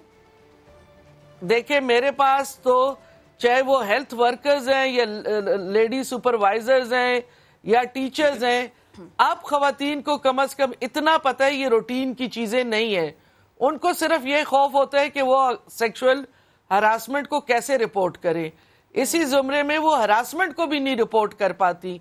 इसलिए हमने इस टूल किट में रखा है कि ठीक है, आप हरासमेंट क्या है और सेक्सुअल हरासमेंट क्या है, और ये दूसरा कि हम केसेस को कितना कॉन्फिडेंशियल रखते हैं। तो आप मत घबराएं मत, रिपोर्ट जरूर करें। हमारे पास जो अब तक का एक्सपीरियंस है वो औरतों को बदनामी का खौफ ज्यादा होता है। बहुत शुक्रिया रक्षंदा साहब, आप हमारे साथ ही इस सिलसिले में बात करें। ये बहुत पॉजिटिव बात है कि ख़वातीन को बहुत सारे मामलात का इदराक होता है, अंदाज़ा होता है, इल्म होता है, लेकिन बस थोड़ी सी करेज चाहिए होती है उसको रिपोर्ट करने के लिए। आज हमने कोशिश की कि इसी सबके ऊपर बात करें। क्विकली अगले मौजू की तरफ बढ़ते हैं। अब कुर्बानी आ रही है तो बहुत सारे SOPs के साथ आ रही है। आप जानवर ज़िबा कर लेंगे घर के बिल्कुल ऐन सामने, ऐसा नहीं हो पाएगा। गली के किसी नुक्कड़ पर आप मवेशी ज़िबा करते हुए लोगों को देखेंगे और अपना जानवर भी लेके चले जाएंगे, ऐसा नहीं हो पाएगा। सिंध हुकूमत ने इस सिलसिले में बड़ा फैसला किया है, बड़ा वाज़ेह फैसला। और किरण, बहुत सी हाउसिंग सोसाइटीज़ और बहुत से कैंट्स, वहाँ पर ऑलरेडी ये होता है कि जगह मख्तस की जाती है कि यहाँ पर जानवर लाएं, यहाँ पर ज़िबा करें, विच इज़ वेरी गुड। और यही फैसला अब कराची के हवाले से किया गया। ईद उल अज़हा पर मवेशियों की कुर्बानी के लिए अलग जगह मख्तस की जाएंगी, यानी वो हर एरिया में होंगी ताकि उस जगह पर जाएं और अपनी कुर्बानी के जानवरों को वहाँ जाकर ज़िबा करें, ताकि आलाइशें तल्फ़ करने में भी आसानी रहे और इस तरह हर जगह पर ऐसे मामलात ना हो जिनको फिर ठीक करने में बहुत सा वक्त लग जाता है। इसी पर बात करेंगे। हमारे साथ मौजूद हैं सेक्रेटरी बल्दियात रोशन शेख साहब। सर, बहुत शुक्रिया आपके वक्त का। सर, क्या SOPs फाइनल हुए हैं? क्योंकि इस पर बात हो रही है कि कराची बहुत बड़ा शहर है, यहाँ पर इस तरह के फैसलों का इम्प्लीमेंटेशन बड़ा मुश्किल हो जाएगा कि अगर ये कहा जाए कि हर घर के बाहर, हर गली में कुर्बानी की इजाज़त नहीं होगी। ये मुश्किल फैसला तो है, इम्प्लीमेंटेशन कैसे होगी? इस मरतबा इंशाल्लाह गवर्नमेंट ऑफ सिंध की तरफ से कोविड के हवाले से जो ईद उल अज़हा के दिनों में SOPs प्रॉपरली फॉलो होंगी और कुर्बानी जो हम गलियों में, सड़कों पे देखते हैं, वो इस मरतबा कोई नहीं कर सकेगा। हमने ये तरीक़ेकार रखा है कि हर UC में 4 से 5 ऐसी जगह आइडेंटिफाई होगी जहां इज्तिमाई कुर्बानी के लिए फैसिलिटीज़ प्रोवाइड की जाएं। उसमें हम UC लेवल पे कोशिश करेंगे कि कसाईयों को भी रजिस्टर करें और वहाँ उनको प्रॉपर जगह दी जाएगी, फैसिलिटेट किया जाएगा, लोगों को भी फैसिलिटेट किया जाएगा कि वहाँ वो जानवर ला के और अपनी कुर्बानी करें, सुन्नत इब्राहिमी की तामील करें। और उन कुर्बान जो इज्तिमाई कुर्बानी की जगह होंगी वहाँ सारी फैसिलिटीज़ होंगी, जिनमें प्रॉपर डंपिंग ग्राउंड होगा, जिसमें सारी आलाइशें, ऑफल्स वो रेगुलरली वहाँ से उसकी लिफ्टिंग होगी, उसको उठाया जाएगा। जो एजेंसीज हैं, जिस तरह से सॉलिड वेस्ट मैनेजमेंट बोर्ड है या DMCs हैं, जिनका कचरा उठाने का और इन ऑफल्स को, आलाइशों को उठाने का ये जिम्मेदारी है, उनके लिए भी सहूलत हो जाएगी कि वो एक ही जगह से ये आलाइशें उठाएंगी और फिर उनको प्रॉपर साइंटिफिक वे से तलब किया जाएगा। सर, लोगों की आसानी के लिए बताइए, मवेशियों की कुर्बानी के दौरान क्या एहतियात करना होगी? देखिए, इसमें हर साल जो हमारा वेटरनरी डिपार्टमेंट है वो भी प्रॉपर जो है SOPs जारी करता है, जिसमें खास तौर पे कांगो वायरस के हवाले से और ख़ास तौर पे बच्चों के लिए ख्याल करना और उस लिहाज से एडवाइजरी इशू होती है। लेकिन इस मरतबा आप देखें, कोरोना के दिन हैं, हमें ये ख्याल करना है। और इस वजह से जो मवेशी मंडियां हैं वो भी, उस पर भी प्रॉपर 1-2 दिन में डिसीजन इंशाल्लाह आ जाएगा। और उस पर यही है उम्मीद के सारी जो मंडियां हैं वो शहर से बाहर निकलेंगी और कहीं कोई शहर में अंदर मंडी अलाउ नहीं करेंगे। ये तो इस वक्त भी गवर्नमेंट की यही पॉलिसी है, और जो भी इलीगल कहीं 1-2 लगी थी उनके खिलाफ भी एक्शन हुआ है। बहुत शुक्रिया रोशन शेख साहब, सेक्रेटरी बल्दियात, साथ मौजूद थे आप, और आपने बताया कि इस पर फैसला किया गया है कि घर के बाहर गली में जगह जगह पर कुर्बानी नहीं की जा सकेगी, डेजिग्नेटेड स्पॉट पर कुर्बानी होगी। लेट्स सी इस पर इम्प्लीमेंटेशन होती है कैसी। आपने साथ दिया, शुक्रिया। वक्त है ब्रेक का, वापस आते हैं, स्टे विद अस।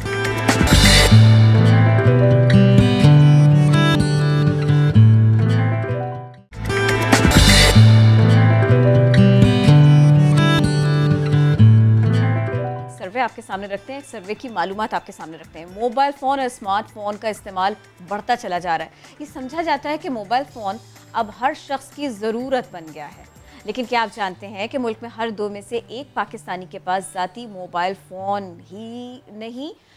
कुछ 9% अफराद ऐसे भी हैं जिन्हें कभी मोबाइल फ़ोन या स्मार्टफोन के इस्तेमाल उन्होंने किया ही नहीं। इन्होंने तो बड़े डिफरेंट स्टैट्स हैं, क्योंकि हम नॉर्मली समझते हैं कि अब तो हर किसी के पास मोबाइल फ़ोन होते हैं। हाँ, अगर मुझे ये कहा जाए कि हर 2 में से 1 के पास स्मार्टफोन नहीं, मैं तब भी इस पर सवाल उठाऊंगा, क्योंकि आजकल तो हर शख्स के पास ही तकरीबन स्मार्टफोन है। अभी इतने डिफरेंट स्टैट्स हैं, तो we thought to talk about it more. Joining us today executive director Gallup Pakistan Bilal Gilani. Good morning कहेंगे आपको बिलाल साहब। ये तो स्टैट्स बहुत ही डिफरेंट हैं कि हर 2 में से 1 पाकिस्तानी के पास मोबाइल फोन ही नहीं है। ये तो मैं मानने को तैयार नहीं हूँ। बिल्कुल, बहुत शुक्रिया, आपने एक बड़ा इंटरेस्टिंग टॉपिक जो है वो पिक किया है। ये सर्वे जो है हुकूमत पाकिस्तान, आप हैरान होंगे जान के कि हर 2 साल बाद एक बहुत ही बड़ा सर्वे करती है। 1 लाख तकरीबन घरानों में तकरीबन 4 लाख अफराद से एक सर्वे किया जाता है, जो कि हर डिस्ट्रिक्ट में पाकिस्तान के किया जाता है। तो उसको PSLM और HIES के नाम दिया जाता है। उस सर्वे में ये फाइंडिंग्स पेश हुई हैं। इसमें डिस्टिंक्शन है। एक डिस्टिंक्शन ये है कि जो पहली चीज़ की कही जा रही है वो ये है कि ओनरशिप, क्या मैं ज़ाती तौर पर किसी सिम का और मोबाइल फ़ोन का ओनर हूँ या नहीं हूँ। तो जब इस इशारिये के हिसाब से देखें तो तकरीबन 55% लोग ये कहते हैं कि मैं ओनर नहीं हूँ। मगर अगर आप देखें कि यूज़ नहीं करते तो वो शरह सिर्फ 9% की है। तो 55% ओन नहीं करते, मगर 9% जो है वो यूज़ भी नहीं करते। हमने इसमें भी देखा कि मैं इसको यूँ समझ हमने इसमें देखा कि कौन यूज़ नहीं करते, प्लीज थोड़ा सा बता दीजिए। बिल्कुल, जो ओनर्स नहीं हैं उनमें हमने देखा कि एक जो लार्जेस्ट डिफरेंस है वो ख़वातीन में है। तो 74% फीमेल्स जो हैं उन्होंने ये बताया कि वो अपना मोबाइल फ़ोन ओन नहीं करती, यूज़ करती हैं मगर ओन नहीं करती, किसी भाई का, वालिद का मोबाइल फ़ोन इस्तेमाल करती हैं। ये शरह ख़वातीन में 74 है, मर्दों में सिर्फ 35% है। तो जेंडर जो है ये एक काफ़ी बड़ा डिस्टिंग्विशिंग फैक्टर है। इसी तरह अर्बन और रूरल इलाकों में सिग्निफिकेंट डिफरेंस है। रूरल इलाकों में 61% लोग ये कहते हैं कि वो ओन नहीं करते, ये शरह 45% है अर्बन इलाकों में। और इसमें एज भी कुछ डिफरेंस पैदा करती है। 50+ जो हमारे अफराद हैं उनमें ये शरह जो है वो थोड़ी सी ज़्यादा है, और यंगर लोगों में ओनिंग की शरह थोड़ी सी। क्योंकि आपने एज ब्रैकेट की बात की है, तो जब हम ये कहते हैं कि हर 2 में से सिर्फ 1 पाकिस्तानी मोबाइल फ़ोन यूज़ करे, तो does that include infants, does that include a kid as well? जी, इसमें जो सर्वे है ये 10 साल की बड़ी उम्र के अफराद में किया गया है। मगर हमने जो मोबाइल फ़ोन ना ओन करने की शरह जो है वो हमने एज के हिसाब से भी देखी, तो हम थोड़ा हैरान खुद भी हुए कि 19 से 30 साल की उम्र के अफराद में भी 42% ये कहते हैं कि ओन नहीं करते फ़ोन। इसकी एक बहुत बड़ी वजह यह है कि मोबाइल फ़ोन अब भी अगर आप बाज़ार में लेने निकलें तो आपको 4 से 5 हज़ार रुपये तक का एक फ़ोन मिलता है। अगर आप सोचें कि एक आम पाकिस्तानी की पूरे महीने में सेविंग जो है वो भी 4,000 रुपये है, जिसके फिर और भी मसरफ हैं उसको इस्तेमाल करने के। जी, मोबाइल फ़ोन इस वक्त भी एक कीमती शय है जो लोग लग्जरी आइटम है उनके लिए अफोर्ड करना कि घर में हर शख्स के लिए एक अपना मोबाइल फ़ोन हो जो मैं और आप अफोर्ड कर सकते हैं। अफोर्डेबिलिटी एक बहुत बड़ा ठीक। एक बात और बिलाल साहब, एक बात और प्लीज़ बताइएगा कि जिस सर्वे की आप बात करेंगे आपने कहा ना हुकूमत पाकिस्तान ये सर्वे करता है और उसके स्टैट सामने लेकर आता है, तो ज़ाहिर माजी में भी ऐसे सर्वेज हुए होंगे, तो माजी के सर्वेज और अब का सर्वे कितना डिफरेंस है इन स्टैट्स में? जी बिल्कुल, जो मोबाइल फ़ोन ओन करने की शरह है उसमें बहुत ज़्यादा इजाफा नहीं हो रहा, मगर मोबाइल फ़ोन इस्तेमाल करने की शरह जो कि नियरली 90% है उसमें सिग्निफिकेंट इजाफा है। एक और चीज़ जिसमें सिग्निफिकेंट इजाफा हो रहा है वो स्मार्टफोन की शरह है। अभी आप जैसे जिक्र कर रहे थे कि लोग सौदा सल्फ के लिए मोबाइल फ़ोन को इस्तेमाल करते हैं, लोग आजकल बैंकिंग के लिए मोबाइल फ़ोन को इस्तेमाल करते हैं। एक डिजिटल रेवोल्यूशन की मुस्तकिल बात होती है, वो डिजिटल रेवोल्यूशन का दारोमदार इस स्मार्टफोन के ऊपर है जो अभी तक पाकिस्तान में सिर्फ 20% पाकिस्तानी ये कहते हैं कि वो एक स्मार्टफोन यूज़ करते हैं। तो हमने ये सर्वे और इसकी फाइंडिंग इसलिए भी आवाम के सामने आपके सामने रखी कि दुनिया भर में एक डिजिटल डिवाइड की बात हो रही है कि जो लोग स्मार्टफोन यूज़ करते हैं वो तो बहुत आगे निकल जाएंगे क्योंकि वो घर बैठ कर काम भी कर सकते हैं, सौदा सल्फ भी मंगवा सकते हैं, आजकल कोरोना में अपने आप को बचा भी सकते हैं, इंफॉर्मेशन भी हासिल कर सकते हैं। मगर ऐसे अफराद जो ये तमाम कुछ नहीं कर सकते क्योंकि वो अफोर्ड नहीं कर सकते, नॉलेजेबल नहीं है, या ख़वातीन की हद तक उन्हें इजाज़त का मामला भी है कि घर में उनको इजाज़त नहीं है मोबाइल फ़ोन इस्तेमाल करने की, तो कहीं वो लोग पीछे ना रह जाएं इस कुछ मुझे बिल्कुल 2 जुमलों में ये बता सकते हैं आप, ये ट्रेंड बता सकते हैं? क्योंकि देखिए यकायक कोरोना आ जाता है और लोगों के पैटर्न्स थोड़े थोड़े चेंज होने लग जाते हैं, तो अब ये बताइए कि एक तो ये कि पर्सनल यूज़ के लिए मेरे पास मोबाइल हो या पूरी फैमिली के पास में एक मोबाइल हो और सब उसको यूज़ कर रहे हो, या फिर उसको कोई कमर्शियल यूज़ हो, वो उससे बिजनेस कर रहे हो, थोड़ा सा इसके रुझान में बेहतरी आई है? जी, इस पे हमने सर्वे में लोगों से पूछा कि आपने रिसेंटली ये कोरोना के टाइम पीरियड में मोबाइल फ़ोन का इस्तेमाल और स्मार्टफोन का इस्तेमाल जो है उसमें इजाफा किया है, तो तकरीबन 15% अफराद ने ये कहा कि हाँ कोरोना की वजह से हम भी मजबूर हुए हैं कि कोई रास्ता निकालें अपने आप को स्मार्टफोन इस्तेमाल करने का। तो इसमें यानी पिछले 3 महीने में 15% इजाफा कई मिलियन अफराद जो हैं उन पे मबनी है कि जिन्होंने इंक्रीज्ड यूज़ किया है। जॉब के सिलसिले में जी 15% इस बिग, जॉब के हवाले से जो अभी तक ऑनलाइन की किसी फॉर्म में जॉब करते हैं उसकी शरह पाकिस्तान में 5 से 7% से ज़्यादा नहीं है। और ये एक रास्ता है पाकिस्तान को तरक्की की तरफ ले जाने का, क्योंकि दुनिया की इकोनॉमी में कंट्रीब्यूट करने के लिए ऑनलाइन डिजिटल प्लेटफॉर्म्स जो हैं वो अब ज़्यादा इंपॉर्टेंस उनको हासिल है। सर ये तो हमने इस टॉपिक पर बात कर ली, लेकिन मैं चाह रहा था कि एक बात है एक और सर्विस से मुतालिक भी कर लें, क्योंकि वो भी आप लोगों की तरफ से किया गया था कि इस लॉकडाउन के दौरान कितने फ़ीसद पाकिस्तानियों ने कोई अपनी पर्सनल चीज़ बेची अपने हालात को मद्देनज़र रखते हुए? प्लीज़ वो स्टैट्स में शेयर कीजिएगा। जी बिल्कुल। तो हमने सर्वे में लोगों से मुस्तकिल जानने की कोशिश करी कि इकॉनमी के जो मुज़िर असरात हैं उनकी ज़ाती इकॉनमी पे किस हद तक मुतासर हो रहे हैं। तो हमने पूछा कि क्या आपने पिछले कुछ अर्से में अपना कोई घर का सामान बेचा ताकि आप अपनी ज़िंदगी गुजार सकें, अपने ज़ाती बेहतर सकें, कि मुज़िर असरात से बच सकें।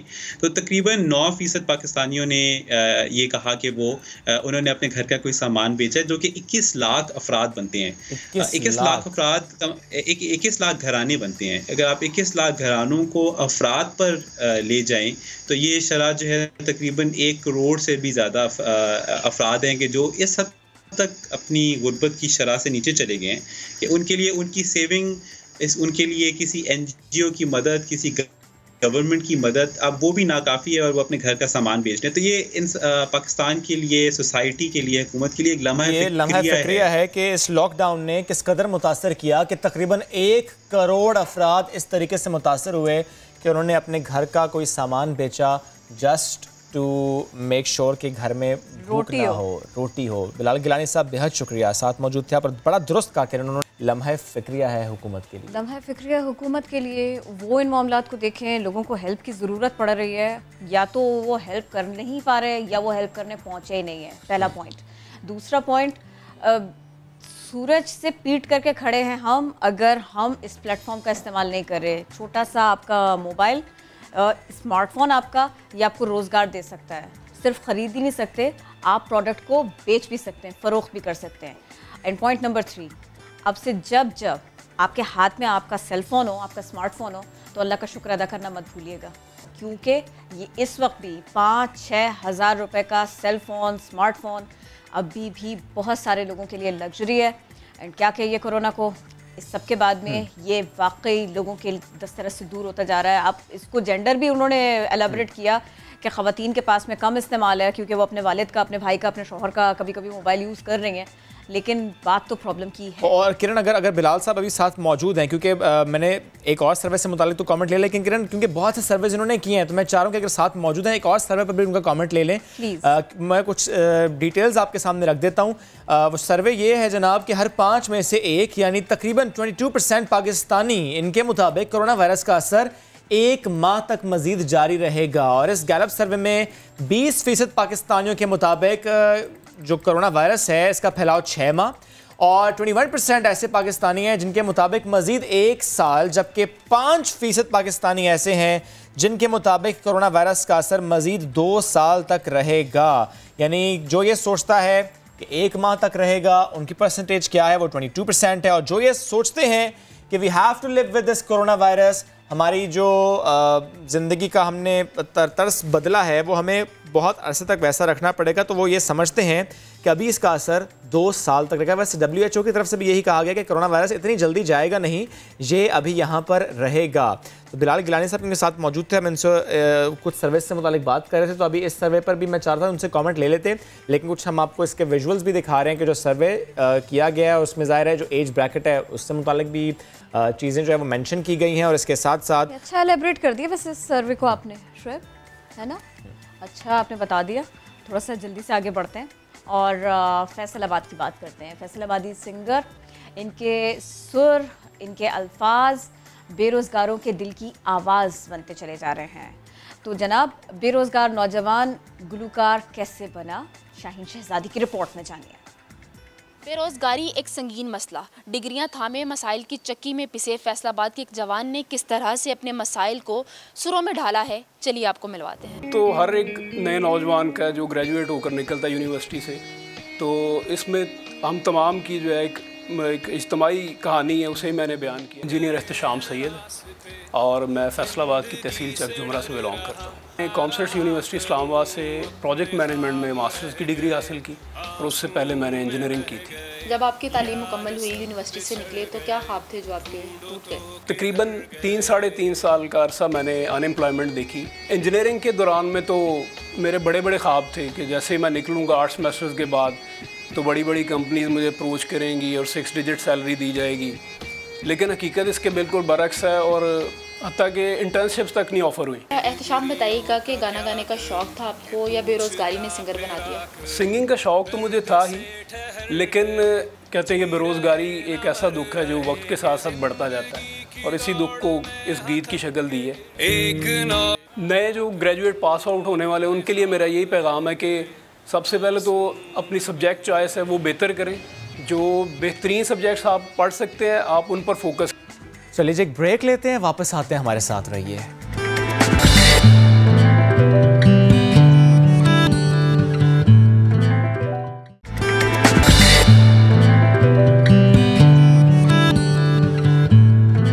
Welcome back. कोरोना से मुताल्लिक जो रिसर्च हो रही है वो आपके सामने रखते हैं। अमेरिका, बरतानिया, रशिया, यहाँ पर कोरोना वैक्सीन के कामयाब ट्रायल्स किए गए हैं। बरतानिया की ऑक्सफोर्ड यूनिवर्सिटी के माहिरीन के मुताबिक जो फार्मा कंपनी है उनके इश्तराक से बनाई गई वैक्सीन की मरीजों में एंटीबॉडीज़ और टी सेल्स पैदा करने में कामयाबी रही है, जिसके बाद बरतानवी साइंसदानों ने 80% उम्मीद जाहिर की है कि कोरोना के खिलाफ वैक्सीन सितंबर तक मार्केट में आ जाएगी। दूसरी जानिब अमेरिकी बायोटेक फर्म ने भी ऐलान किया है कि उसकी तैयार करदा कोरोना वैक्सीन 27 जुलाई को इंसानी आजमाइश के आखिरी मरहले में दाखिल हो जाएगी। और अगर हम रशिया की बात करें तो वहाँ महफूज वैक्सीन के कामयाब इंसानी ट्रायल का भी दावा किया गया है। अब एक ट्रायल्स की बात भी हमने आपसे शेयर कर दी, और वो जो बरतानिया की तरफ से कहा गया है कि सितंबर तक ये वैक्सीन मार्केट में आएगी। तो पहले भी उनकी तरफ से यही कहा गया, सबसे पहले ऑक्सफोर्ड की तरफ से ही कहा गया था कि हम ट्रायल कर रहे हैं और हमारी जो वैक्सीन है वो बहुत जल्द मार्केट में आ जाएगी। बड़ा इवेंट आ रहा है, उसकी बात भी कर लेते हैं। बड़ा इवेंट आ रहा है जनाब, फीफा वर्ल्ड कप 2022, इसके शेड्यूल का ऐलान कर दिया गया और इसके मैचेस कहाँ होने जा रहे हैं जी? कतर, यहाँ पर होने जा रहे हैं। और ये इवेंट शुरू होगा 21 नवंबर से। इस मेगा इवेंट का फाइनल होगा 18 दिसंबर को। इफ्तिताही मैच में मेज़बान कतर की टीम एक्शन में दिखाई देगी। मेगा इवेंट के जो मैचेस हैं ना वो 8 मकामात हैं, बड़े खूबसूरत ग्राउंड से जी इसके लिए तैयार किए गए। इंतजामात को जो ना वो हतमी शक्ल दी गई है, तो ये वहाँ पर किए जाएंगे। इफ्तिताही मैच में मेज़बान टीम एक्शन में दिखाई देगी, ये भी होगा जी। तो इसके जो अट्रैक्शंस है ना उसका इंतज़ार तो सबको था, लेकिन कुछ अभी बताया गया है, कुछ ज़रा बाद में बताया जाएगा। सारी के सारे मामलात को फौरी नहीं बताया जाएगा। लेकिन थोड़ा सा और बता दें किरण कि वर्ल्ड कप में 21 नवंबर से 2 दिसंबर तक रोजाना 4 ग्रुप मैचेस होंगे। 3 से 6 दिसंबर तक प्री क्वार्टर फाइनल्स होंगे। 9 और 10 दिसंबर को आखिरी 8 टीम्स एक्शन में होंगी। फीफा वर्ल्ड कप 2022 इसके सेमीफाइनल्स 13 और 14 दिसंबर को खेले जाएंगे, जबकि फाइनल होगा 18 दिसंबर को। इतना दूर भी नहीं है, लेकिन लेट्स सी कि जाना आसान होता है या नहीं। आजकल जाना ज़रा मुश्किल है इधर उधर। देखिए क्या होता है, लेकिन इंतजामात उन्होंने जो है ना वो तैयारियां पूरी कर रखी हैं। इसके लिए बड़ी कोशिश की थी इस मुल्क ने कि ये बड़ा इवेंट इनको मिले, और बिल्कुल गैर सियासी इवेंट होने जा रहा है जी। बड़ा अच्छा इवेंट होने चला जा रहा है। चलिए एक और खबर है हमारे पास, इस्लामाबाद के बासलाहियत नौजवान से मुताल्लिक है। स्केच बनाते हैं और ज़बरदस्त स्केच बनाते हैं। वहाब कामरान गए, इनसे उन्होंने मुलाकात की, उनके स्केचेस वो देख कर आए। तो ये उनका जो आर्ट है वो हमारे सामने रखेंगे अपनी इस रिपोर्ट की फॉर्म में।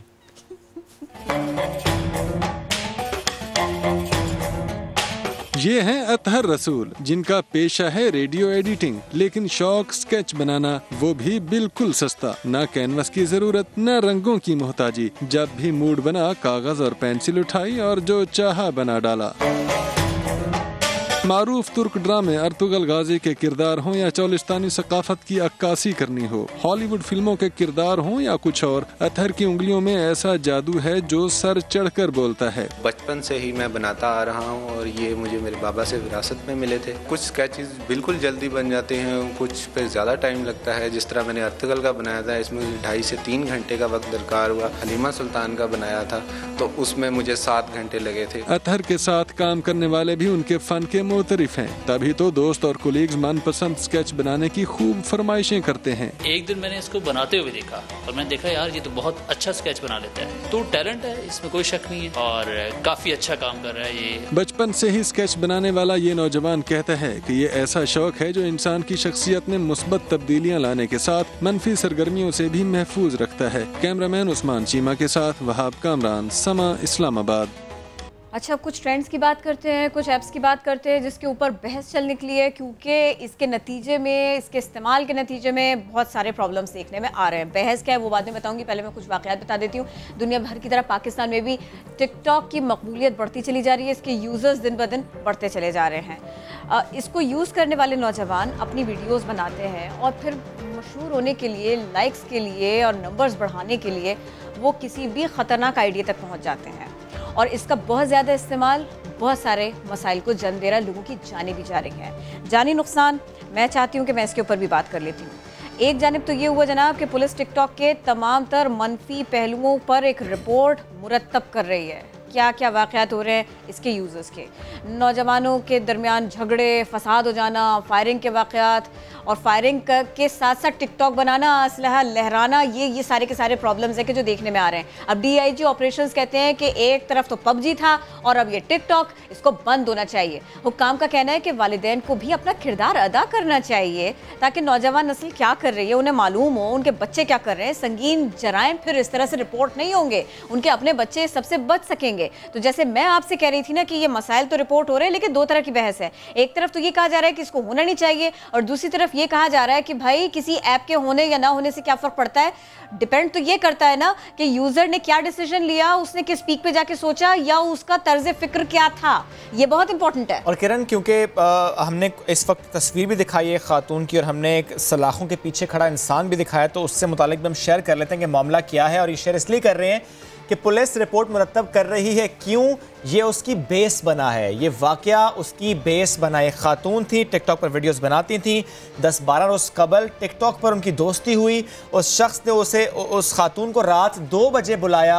वो खातून उससे मिलने गई, उसके साथ ज़्यादती हुई। उस खातून ने वो रिपोर्ट किया और अब वो मुलजिम गिरफ्तार हुआ है जेहलम से।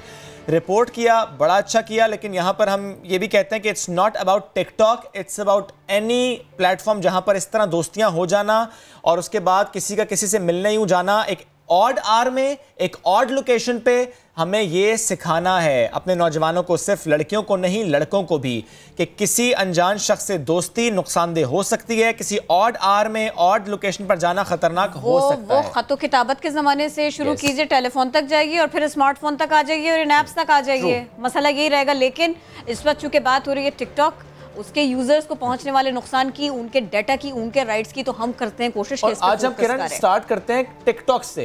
उसके बिल्कुल बेसिक बात से स्टार्ट करेंगे। हमें ज्वाइन किया head of Digital Rights Foundation Nighat Dad साहिबा ने। बहुत शुक्र निगत, आप साथ मौजूद हैं हमारे। निगत, ज़ाहिर है ये इशूज़ तो हमने रिपोर्ट किए, लेकिन मैं चाह रहा हूँ कि सबसे पहले आप प्लीज़ हमें बताइएगा, TikTok which is a Chinese application, जब कोई इसको डाउनलोड करता है वो एक्सेस मांगता है। अब ज़रा आवाम को ज़रा समझाइएगा, वो जो एक्सेस मांगता है, ये एप्लीकेशन जब एक्सेस मांगती है, एक्सेस किस चीज़ का मांगती है? गैलरी का मांगती है, सिम का मांगती है, ईमेल आईडी का मांगती है, कौन सा एक्सेस मांगती है? बहुत शुक्रिया। देखिए, टिकटॉक भी ऐसी ही बहुत सी मिलियंस ऑफ एप्स में से एक ऐप है जो कि उतना ही आपसे एक्सेस मांगते हैं जितनी बाकी एप्स जो हम इंस्टॉल करते हैं उनका वो मांगती हैं।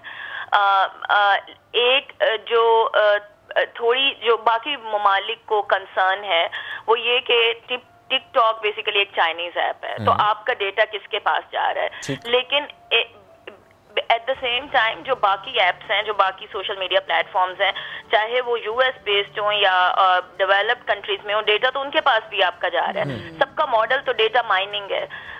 टिकटॉक जो है वो ठीक है, वो डेटा कलेक्ट करते हैं और सारे उसमें बहुत से मसाइल हैं, लेकिन at the same time TikTok एक मुनफरिद ऐप इस वजह से है कि उसने उन लोगों को आवाज दी है जो कि आम तौर पे जो बाकी प्लेटफॉर्म्स हैं उस पे अपनी आवाज नहीं रेज कर सकते या अपना टैलेंट नहीं दिखा सकते। तो अगर आप देखें कि टिकटॉक पे जो बहुत मशहूर लोग हैं और पूरी दुनिया में वो तमाम वो लोग हैं जो कि एक लोअर मिडिल क्लास या गरीब तबके से हैं, जिनको कहीं और मौका नहीं मिलता, जिनको और कहीं मौका नहीं मिलता परफॉर्म करने का, कहीं नहीं मिली, एग्जैक्ट, जहां टिकटॉक पे ठीक है अपॉर्चुनिटी कहीं नहीं मिलती, तो ये एक आसान उनके पास रास्ता होता है। मुझे ये बताइएगा निगत, क्या हमारे पास स्टैट्स हैं कि पाकिस्तान में टिकटॉक के यूजर्स कितने हैं?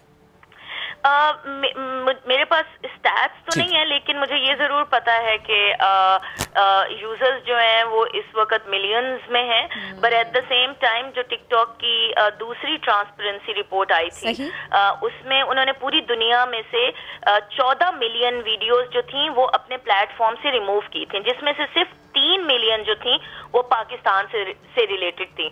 तो आप अंदाजा लगा सकते हैं कि पाकिस्तान में कितने ज्यादा लोग इस्तेमाल कर रहे हैं। ये जो वीडियोस रिमूव की थी जो पाकिस्तान से 3 मिलियन बनती हैं, ये वीडियोस कौन सी थी? क्या इसमें असलहे की नुमाइश थी? क्या इसमें वॉयलेंस था? क्या इसमें कुछ और मामले थे? टिकटॉक की अपनी जी पॉलिसी है और वो बाकी प्लेटफॉर्म्स की तरह है कि जो कंटेंट जो है उनकी पॉलिसी गाइडलाइन को या कम्युनिटी गाइडलाइंस को वायलेट करेगा तो वो उसको हटा देंगे। उसमें ये बिल्कुल जो आप बता रहे हैं, incitement to violence, hate speech, नफरत अंगेज मवाद या जिस तरह असला लहराना, तो वो भी शो करता है कि रियल लाइफ में हार्म भी पहुंच सकता है। पोर्नोग्राफी, इस तरह की जो सारी हैं वो उनकी उसमें शामिल हैं कम्युनिटी गाइडलाइंस में। लेकिन एक जो मसला आता है वो ये है कि चूंकि इतना कंटेंट जनरेट होता है टिकटॉक पे, तो बहुत सी चीजें रिपोर्ट नहीं भी हो पाती। तो जो नहीं हो पाती वो फिर ऑफ कोर्स प्लेटफॉर्म पे रहती हैं, क्योंकि प्लेटफॉर्म खुद से तो एक्शन नहीं लेता जब तक उसको कोई यूजर जो है वो रिपोर्ट ना करे। तो ये इसमें थोड़ा सा इशू आता है। लेकिन एक बात थोड़ी ऐड करना चाहूंगी मैं कि ये जो अभी जो मामला आ रहे हैं सामने, जो आपने खुद भी कहा कि वो बाकी प्लेटफॉर्म्स पे भी हैं, 70 से 80% जो कंप्लेंट्स फेसबुक के हवाले से जाती हैं फेडरल इन्वेस्टिगेशन एजेंसी को, वो ब्लैकमेलिंग होती है आपके जो इमेजेस हैं, इंटीमेट इमेजेस और वीडियोस के ऊपर। एग्जैक्टली ये पूछना था, ब्लैकमेलिंग एक तो ये कि होती चली जा रही है, डाटा तक एक्सेस भी आ जाता है जी। कभी कभी ये होता है कि आपने खुद कंटेंट दिया, वो पिक्चर हो या वीडियो, और वो आपने एक बंदे तक दिया था, वो उसने आगे स्प्रेड कर दिया और फिर उसके बाद में उसने मजीद थ्रेट करना शुरू किया। प्लीज अब जब आप इसका जवाब दे रही है ना, तो थोड़ा सा समझाइएगा लोगों को किस तरह से बच सकते हैं सबसे। अच्छा, बचने की भी मैं बात करती हूँ, लेकिन एक चीज ये कि चीजों को अब जितनी तेजी से हम डिजिटल एज में जा रहे हैं, मैं हमेशा आपके प्रोग्राम में आके ये बात करती हूँ कि बैनिंग और सेंसरशिप जवाब नहीं है। हम कितनी चीजों को बैन करेंगे, कितनी चीजों को सेंसर करेंगे, खासतौर पे वो एप्स जो आपकी क्लास स्टीरियोटाइप को चैलेंज कर रही हैं, जिसमें कोई एज की रिस्ट्रिक्शन नहीं है, जिसमें कोई इथनिसिटी की नहीं है, हर तरह का तबका आपको टिकटॉक पे नजर आएगा। और दूसरी चीज ये कि जो बचने की बात है, ये बड़े डीप रूटेड इश्यूज हैं, ये हमारे माशरे के इश्यूज हैं जो कि हमें ऑनलाइन नजर आते हैं। तो एक ऐप को बैन करने से आपकी सुसाइड्स कम नहीं हो जाएंगी और ना ही जो अदर बाकी मसाइल हैं वो हल हो जाएंगे। हम लोगों को ये देखना, और लॉ इन्फोर्समेंट को भी, कि कौन सी ऐसी चीजें हैं जिनको एड्रेस करके हम ये इन तमाम चीजों से, हवाई फायरिंग तो शादियों पे भी होती है, कितने लोग मर जाते हैं, वैसे ही हवाई फायरिंग सालाना जब आपका नया साल शुरू होता तब होती है। तो मेरा ख्याल में ये लेकिन निगत जो आपने डिस्कस करने वाली नो डाउट, बट जो आपने पॉइंट रेज किया इस वक्त असलहे से मुताल्लिक, उसमें ज़ाहिर है अगर हम ये बात करें कि इस वक्त जो डिस्कशन हो रही है इन इश्यूज़ के बाद हो रही है, जो मामला रिपोर्ट है उनके बाद हो रही है, पुलिस अब एक रिपोर्ट मुरतब करेगी कि इसकी बैड साइड क्या है। उसमें ज़ाहिर है निगत एक मामला ये है कि उसमें जब कोई नौजवान, कोई कम उम्र लड़का या लड़की जब ऐसे वीडियोस देखते हैं जिसमें बहुत लाइक्स आए होते हैं और उस वीडियो में असलहे का इस्तेमाल हुआ होता है, और जब वैसे वीडियो बनाने लगते हैं कि अक्सर ऐसे चैलेंजेस भी इन प्लेटफॉर्म्स पर होते हैं कि आप ये वीडियो बनाइए, इस तरह वीडियो बनाइए, बनाते बनाते वो वीडियो जान चली जाती है। और दैट इज़ द रीज़न कि वो कहते हैं कि ऐसी ऐप्स पर पाबंदी हो। आपकी बात दुरुस्त कि और इश्यूज़ को एड्रेस करना चाहिए, ऐप्स को बैन करना हल नहीं है, लेकिन इन इश्यूज़ को हल कैसे करें फिर? ये भी तो हो सकता है कि पाकिस्तान अपने लेवल पर काम करे कि ऐसी वीडियोस को खुद से रिपोर्ट करे, एक ऐसा डेस्क हो जो देखे, इसको रेगुलेट करे कि ऐसी वीडियोस को रिपोर्ट करना है। बट फिर भी समहाउ रिपोर्ट करना काफी नहीं रहेगा। क्या लगता है आपको? देखिए, ये दो चीजें हैं। एक तो ये कि आपका जो यूजर है उसमें कितनी अवेयरनेस है कि वो अगर ऐसे कंटेंट को देखे तो वो रिपोर्ट करे, अगर रिपोर्ट भी करे तो कैसे करे। बहुत से लोग जो टिकटॉक इस्तेमाल कर रहे हैं, आप ये भी देखें जो यूजर बेस है वो आपके ज्यादा देहातों से है, और जो पॉपुलर लोग हैं वो भी ज्यादा देहातों से हैं। तो रिपोर्टिंग कैसे करेंगे, क्या उनको ये नॉलेज है या अवेयरनेस है? लेकिन एट द सेम टाइम बहुत सा कंटेंट, ये बड़ी इंटरेस्टिंग बात है, मुझे नहीं पता आप लोगों में से कितने लोग टिकटॉक का इस्तेमाल करते हैं, बट मैंने काफी महीने पहले इस ऐप को देखना शुरू किया और ऑब्जर्व करना शुरू किया। ये जो असले की नुमाइश और ये बहुत अर्बन क्लास से आता है, और जो बाकी जो देहातों से जो लोग कंटेंट बनाते हैं उनका कंटेंट इंतहाई हार्मलेस होता है और बहुत मज़ाहिया अंदाज में, और एक वैलिडेशन जो उनको चाहिए होती है। तो मेरे ख्याल में ये एक इम्पॉर्टेंट चीज है कि आपकी यूजर बेस जो है, क्या उसको रिपोर्टिंग का पता, but at the same time pushing these social media networks and app जो ऐप ओन करती हैं कंपनीज, कि आप कितना विजिलेंटली काम कर रहे हैं कि अगर रिपोर्ट्स नहीं भी आ रही तो फिर आपके एल्गोरिथम कैसे आइडेंटिफाई कर रहे हैं ऐसे कंटेंट को जो कि आना ही नहीं चाहिए आपकी ऐप के ऊपर। सही, बहुत शुक्रिया।